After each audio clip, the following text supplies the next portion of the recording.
Kdor ima srečo, da najde zemljišče, ki mu ponuja nepozaben pogled na okolico domovanja, dobi odlično popotnico in priložnost ustvariti dom, ki mu ni para. In zdi se, da je Hiša na Primorskem unovčila vse adute izjemne lokacije. Poglejte ta fantastičen razgled na Tržaški zaliv z okolico. Ampak ne le pogled, izjemna je tudi hiša, ki sta nam jo prijazno odprla Marko in Tanja Socerba. Gotovo lahko rečemo, da je vila v naselju Strmec tik pod gradom Socerb eno najbolj privlačnih domovanj, kar smo jih obiskali med snemanji naših ambientov. Lastnik Marko izhaja iz kraja Dolina, na italijanski strani meje, tik pod strmim robom, na katerem sta si z ženo Tanjo postavila svoj dom. Zavedajoč se srečnega naključja, da sta našla tako zavidanja vredno lokacijo, sta veliko razmisleka, moči in sredstev vložila tudi v sam objekt in njegovo notranjost. Pri tem sta ju vodila arhitekta Gašper Demšar in Miha Maček iz biroja Demšar Arhitekti. Ko človek pride na takole sanjsko lokacijo, takoj vidi velik potencial. Ampak kaj taka sanjska lokacija predstavlja za arhitekta? Ta parcela, ta zemljišče, ta lokacija je darilo za arhitekta. Gre preprosto za en splet, se pravi, pogleda, orientacije, nasplošno kulturnega oziroma naravnega okolja, ki tukaj je pravzaprav že sam po sebi atraktiven, govorimo o kraškem terenu. In nenazadnje imamo tukaj močen poudarek še na pogledu, razgledu, ki je dejansko se vidi cel Tržaški zaliv, z vsemi tudi dogajanji se zelo dobro vidi in po dnevu, še zlasti pa po noč. Pika na i je pa seveda prisotnost gradu Socerb, ki se dejansko iz zemljišča vidi. Kakšna izhodišča pa je ta sanjska lokacija narekovala?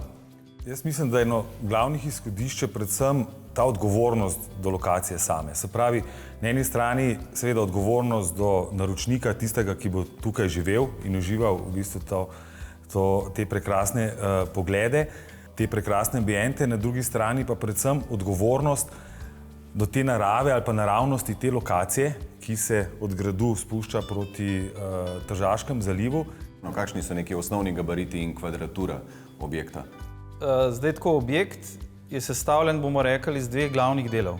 Eno je hiša, drugo je pa dodatek, lamela, ki je urinjena, ki se na severni strani drži objekta in je urinjena v padajoč teren. No, sama hiša, mislim, da je ne 16 x 7 metrov, medtem ko ta dodatek, ta vzdolžni objekt na severni strani, mislim, da ima na koncu z vsemi zidovi mero 50 metrov. Govorimo pa o 350 kvadratnih metrov neto površine v vseh prostorov. Vhod v samo hišo je umeščen v prej omenjeno lamelo, torej se gre skozi ta del nižji in dodan del, ki mu sicer rečemo tudi servisni del.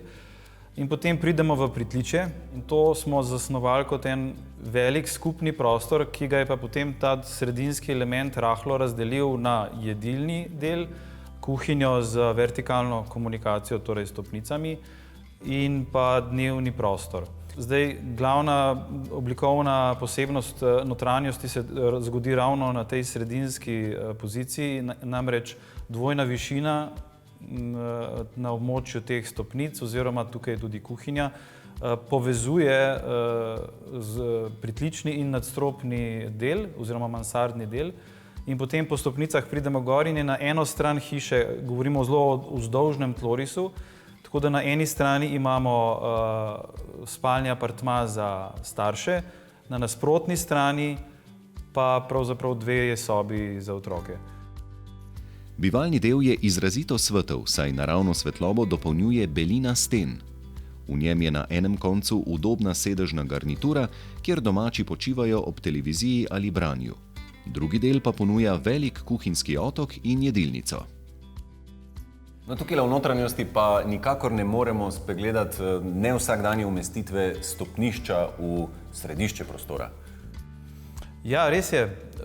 Mi sicer na to ne gledamo kot na nek hendikep oziroma degradacijo prostora, ampak kot nekaj, kar nadgradi prostor, kar ga v bistvu lahko dodatno oplemeniti.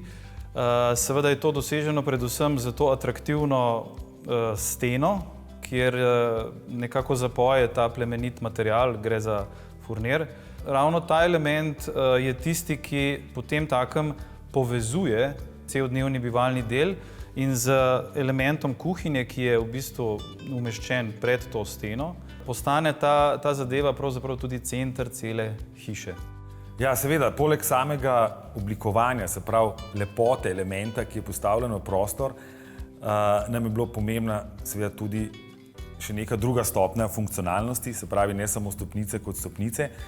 In nam je uspelo v bistvu zelo, kako bi rekel, prikrito ali pa zelo elegantno pod stopnice umestiti kar nekaj metrov omar, ker so stopnice relativno široke, so seveda omare iz obeh strani, ampak ko se giblješ okoli teh stopnic, omare zasnovane tudi na ta način, da nikoli ne dobiš občutka, da hodiš okoli omar, ampak dejansko hodiš okoli neke lepo oblikovane skulpture.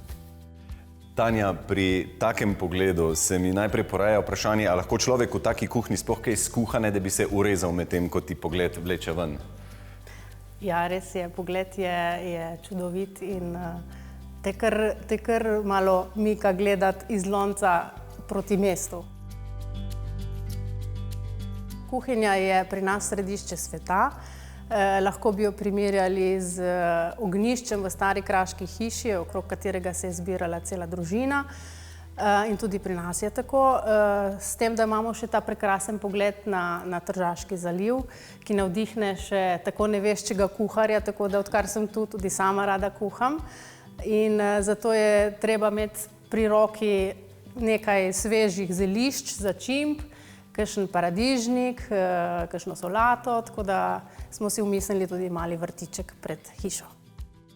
Blizu kuhinjskega otoka opazimo nenavadno mizo, ki ni prava miza, ampak delovna miza, kakršno so včasih uporabljali mizarji in ji po domače rečemo ponk.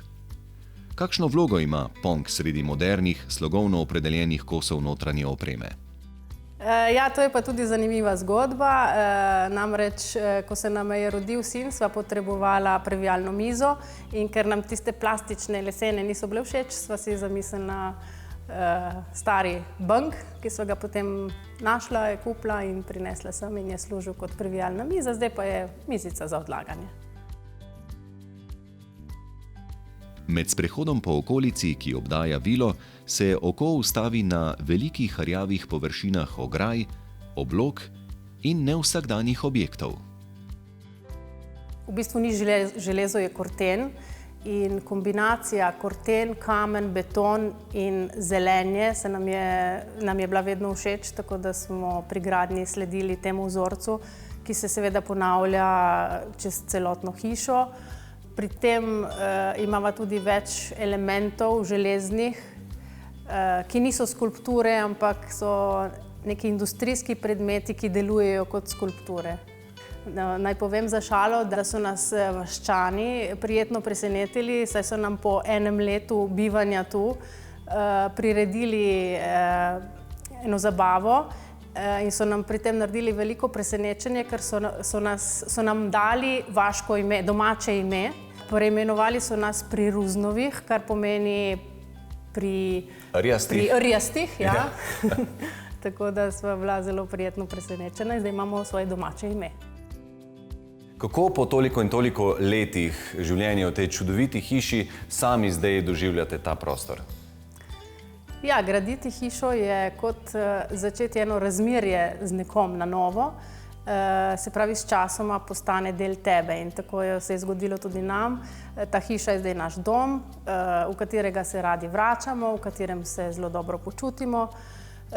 Tudi najin sin, ko gremo kam stran na kakšno daljše potovanje, že po par urah reče, da bi rad šel nazaj v svojo belo hišo, kakor jo on preimenoval.